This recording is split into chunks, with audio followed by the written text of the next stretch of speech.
এর আগেও আপনারা জুলাই প্রক্লেমেশনের দাবি জানিয়েছিলেন বেশ জোরে সোরে, এবং সেটি সরকারের আশ্বাস ছিল, পরে সেটি হয়নি।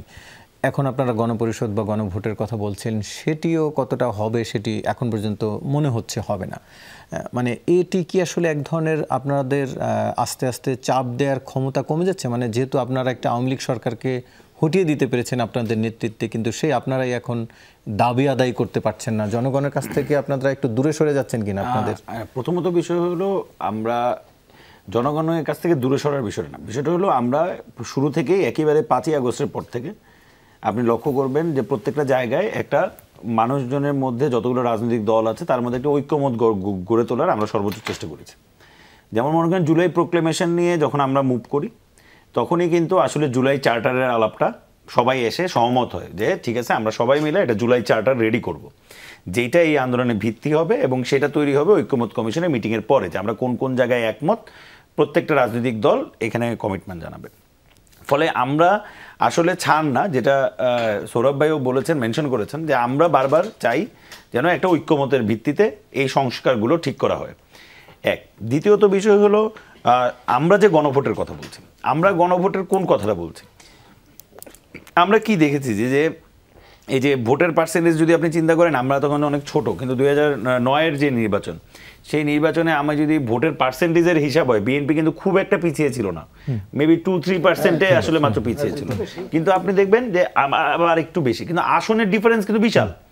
ফলে আওয়ামী লীগ কিন্তু 2/3 মেজরিটি নিয়ে সংসদে যায় নাই টেকনিক্যালি, আসনে ভোটের হিসাবে, কিন্তু সে গিয়ে কিন্তু তার মতো করে সংবিধান পরিবর্তন করা শুরু করে দিচ্ছে।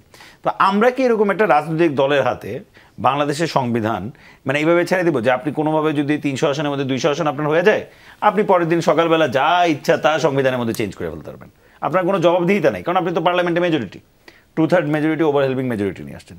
তো সেই জায়গায় আমরা বলছিলাম যে সংবিধান যদি কাউকে পরিবর্তন করতে হয়, সংবিধানে যদি কোনো প্রকার পরিবর্তন, পরিমার্জন, সংশোধন বা বিয়োজন করতে হয়, তাহলে সেটা একটা গণভোটের মাধ্যমে করতে হবে, মানে জনগণের রায়টা জাজ করে নিতে হবে।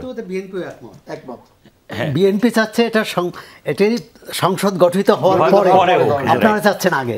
আমরা চাচ্ছি আগে। জিনিসটা হচ্ছে যে আমাদের 31 দফায় কিন্তু এটা এই 5 আগস্টের অনেক আগেই ডিক্লারেশন আছে। হ্যাঁ, সেটি আবার এতটা বলছে না, এত ডিটেইলসে নাই, না ডিটেইলসে নাই, যেভাবে একদম ইন ডিটেইলসে বলছে, বাট আমাদের ওই ডিটেইলসে ছিল না, কিন্তু এটা আমাদের আছে। আচ্ছা, আমি এরপর হলো আরেকটা বিষয় আমি যেটা বলতে যাচ্ছি, যে আমরা আসলে কোন জায়গাগুলোতে সংস্কারের ব্যাপারে সবচেয়ে বেশি রিজিড পজিশনে আছি এবং আমরা এই জায়গাগুলোতে রিজিড থাকতে চাই, সেটা হলো আমরা দেখেছি যে শেখ হাসিনা আসলে কিভাবে শেখ হাসিনা হয়েছে, মানে শেখ হাসিনা বাদ দেন, ওই একটা চেয়ার তৈরি করা হয়েছে, যে চেয়ারটা ওভারহেলমিং পাওয়ারের মধ্যে রয়েছে। যেমন আপনি দেখেন বিএনপি কিন্তু নিজেই 2022 সালে যে আইন হয়েছে, নির্বাচন কমিশন গঠনের যে আইন, সেই আইনের কিন্তু বিরোধিতা করেছে 2022 সালে, কিন্তু এইবার যখন নির্বাচন কমিশন হয়ে গেল, বিএনপি কিন্তু সেই আইনটা পরিবর্তন করতে চায় নাই। আমরা কিন্তু বলছি আইনটা পরিবর্তন করতে হবে। আমরা কেন আইনটা পরিবর্তন করতে হবে? যে একটা সার্চ কমিটি হয়, যে কে নির্বাচন কমিশন হবে, এটা আপনি যদি একটু লক্ষ্য করেন যে সার্চ কমিটিতে কিভাবে গঠন হয়, যে প্রধান বিচারপতির সুপারিশে একজন আপিল বিভাগের, একজন হাইকোর্ট বিভাগের, তারপর মহা হিসাব রক্ষক, হিসাব পদাধিকার বলে পিএসসি, রাষ্ট্রপতির আয়োজনে মানে রাষ্ট্রপতির সুপারিশে 2 জন, মানে আপনি দেখবেন ওইটা প্রধানমন্ত্রী রিলেটেডই, প্রধানমন্ত্রী আসলে ঠিক করে কারা হবে এই সার্চ কমিটি।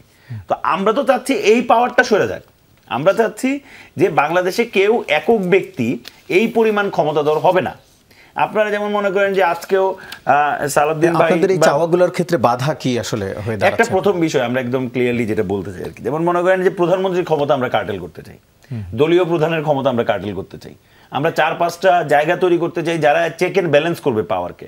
আমরা জাতীয় সাংবিধানিক কমিটি গঠন করার কথা বলছি। দলীয় প্রধানের আপনি মনে করেন যে যেমন মনে করেন আমরা বলছি দলীয় প্রধান সরকার প্রধান হবে না, দলীয় প্রধান সরকার প্রধান হবে না, এবং সংসদ দলীয় প্রধান 1 লোক হবে না, তাহলে যখন আপনি বিএনপিতে রাজি না, আমরা বলছি 2বারের বেশি আপনি প্রধানমন্ত্রী হইতে পারবেন না, তাতেও বিএনপি কিন্তু রাজি না। আমরা বলছি এনসিসি গঠন করার কথা, বিএনপি কিন্তু তাতেও রাজি না। আমরা বলছি যে এনসিসি যদি গঠন হয়, সেটা হবে অনেকগুলো সেক্টরের মানুষের একটা মিলন, ফলে বাংলাদেশের মানুষ জানে যে কারা নির্বাচন কমিশন তৈরি করছে, কারা বিচারপতির জন্য সুপারিশ করছে, ফলে এই জিনিসগুলো অনেক বেশি ট্রান্সপারেন্ট হবে, যার মাধ্যমে আসলে পাওয়ারটা একটা ব্যালেন্স হবে, পাওয়ারটা ক্রস চেকের মধ্যে দিয়ে যাবে।